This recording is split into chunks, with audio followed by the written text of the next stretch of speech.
Hello everyone. आज हम करने जा रहे हैं कंस्ट्रक्टर्स। तो सबसे पहले व्हाट इज कंस्ट्रक्टर। कंस्ट्रक्टर होता क्या चीज़ है, इसके बारे में पढ़ेंगे। तो constructor is a block similar to method having same name as that of class. Constructor एक ब्लॉक है, ब्लॉक टाइप होती है जिसका नेम और क्लास का नेम सेम होता है। जो भी क्लास का नाम होता है उसी के नाम से हम कंस्ट्रक्टर का नेम जो है ना लिखते हैं। मेथड्स में क्या होता था कि मेथड्स में हम कोई भी नाम देख सकते थे अपनी तरफ से, लेकिन कंस्ट्रक्टर का नाम और क्लास का नाम दोनों सेम होना चाहिए। सेकंड हमारे पास it does not have any return type. इसकी कोई रिटर्न टाइप नहीं होती है कंस्ट्रक्टर की। नॉट इवन वाइड, वाइड भी हम जो है ना कंस्ट्रक्टर में नहीं लिख सकते रिटर्न टाइप। थर्ड है कि the modifiers that are applicable for constructor और public protected default and private. ये चार हम मॉडिफायर्स यूज कर सकते हैं कंस्ट्रक्टर्स के लिए। और लास्ट है it execute automatically when we create object. हमारे मेथड में क्या होता था कि जब भी हम ऑब्जेक्ट क्रिएट करते थे मेथड्स में, तो मेथड को कॉल करवाना जरूरी होता था, तभी जाके एग्जीक्यूट होता था। अब कंस्ट्रक्टर में हमें कॉल करवाने की जरूरत नहीं होती, ये ऑटोमेटिकली एग्जीक्यूट हो जाता है जब हम ऑब्जेक्ट क्रिएट करते हैं। तो ये इस तरह का हमारे पास होता है कंस्ट्रक्टर, ये क्लास का नेम और इसी क्लास के नेम से हमारा कंस्ट्रक्टर बनता है। So why we use constructor, इसका आंसर मैं आपको एंड पे दूंगा। सबसे पहले हम यहाँ पे एक जो है प्रोग्राम देखते हैं। मैंने एक क्लास बनाई एम्प्लॉय के नाम से, ठीक है। उसके अंदर मैंने एक स्ट्रिंग वेरिएबल दे दिया नेम के नाम से और एक इंटीजर एम्प्लॉय आईडी के नाम से मैंने यहाँ पे ऐड करवा दिया। अब मैंने दो ऑब्जेक्ट क्रिएट किए हैं यहाँ पे। एक ऑब्जेक्ट क्रिएट किया F1 के नाम से और दूसरा F2 के नाम से, ठीक है। अब मैं इस प्रोग्राम को एग्जीक्यूट करूंगा तो देखें पहले ये इसके अंदर कौन सी वैल्यू जाएगी, इसकी डिफॉल्ट वैल्यू जाएगी, क्योंकि मैंने कोई भी इनिशियलाइज यहाँ पे नहीं करवाया, कोई भी मैंने इसको क्या कहते हैं वैल्यू दिया नहीं है। अब इसके अंदर F1 और F2 के अंदर यहाँ पे पहले F1 एग्जीक्यूट होगा तो F1 के अंदर कौन सी वैल्यू जाएगी, इसकी डिफॉल्ट वैल्यू जाएगी। डिफॉल्ट वैल्यू क्या है, स्ट्रिंग की नल होती है और इंटीजर की जीरो होती है।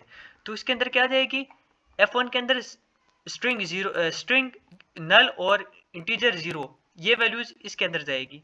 अब सेकंड के अंदर भी यही वैल्यूज जाएंगी, पहले के अंदर नल दूसरे के अंदर जीरो। अब इस तरह जितने भी बनाऊंगा तो सब के अंदर जीरो और नल जाएगी, क्योंकि यहाँ पे मैंने कोई भी ना इनिशियलाइज नहीं करवाया। स्ट्रिंग भी कोई मैंने कोई नहीं दिया और ना कि मैंने इंटीजर यहाँ पे कोई इनिशियलाइज करवाया है। अब देखें, अब ऑब्जेक्ट इनिशियलाइज करवाने के तीन तरीके होते हैं। ऑब्जेक्ट पहले हम जो है ना रेफरेंस वेरिएबल के जरिए हम ऑब्जेक्ट इनिशियलाइज करवा सकते हैं, सेकंड मेथड्स के जरिए और थर्ड कंस्ट्रक्टर के जरिए।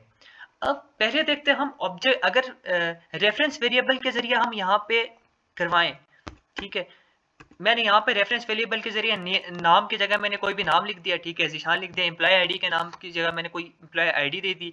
तो जब मैं यहाँ पे जितने आगे बनाऊंगा ऑब्जेक्ट, सबको वही सेम नेम और सेम आईडी नंबर जाएगी, ठीक है, जो मैंने यहाँ पे रेफरेंस वेरिएबल के जरिए यहाँ पे इनिशियलाइज करवाया है। तो ये इस तरह नहीं हो सकता, क्योंकि सारे जितने भी एम्प्लॉयज होंगे सबको एक ही नाम और सबको एक ही एम्प्लॉय आईडी जाएगी, तो ये जो है ना सही नहीं है, ठीक है।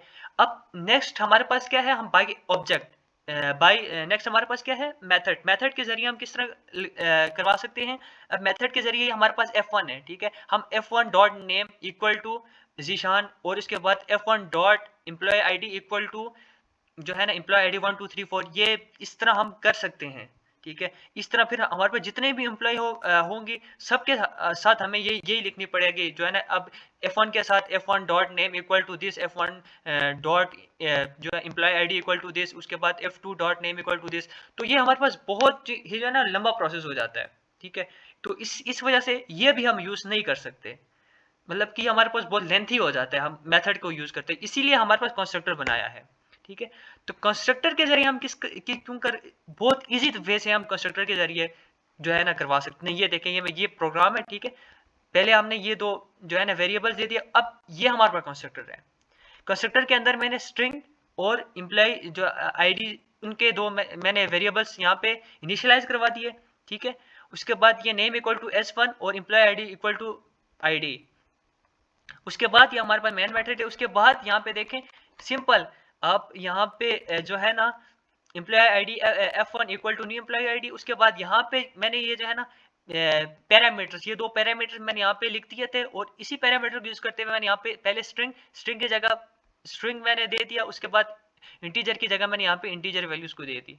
तो ये पहले जाएगी यहाँ से इधर S1 के अंदर जाएगी क्योंकि स्ट्रिंग इक्वल टू S1।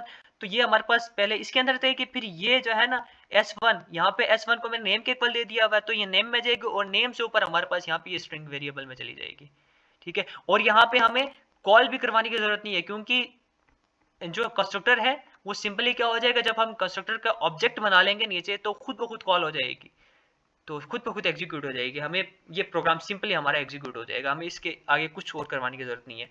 तो ये हमारे पास पहले F1 एग्जीक्यूट होगा, F1 के अंदर नेम, ठीक है। उसके बाद ये एम्प्लॉय आईडी आ जाएगी। उसके बाद F2 के अंदर हमारे पास क्या आ जाएगी, पहले उसका नेम, उसके बाद उसकी एम्प्लॉय आईडी आ जाएगी।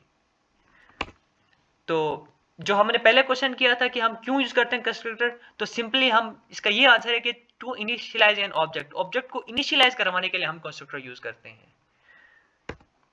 उसके बाद कंस्ट्रक्टर की 3 टाइप्स होती हैं।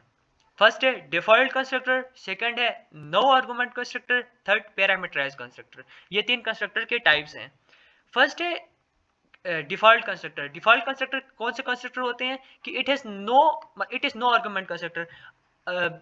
हम ना कंफ्यूज हो जाते हैं ये डिफॉल्ट कंस्ट्रक्टर और नो आर्गुमेंट कंस्ट्रक्टर के अंदर। तो आपने इसमें जो है ना कंफ्यूज नहीं होना।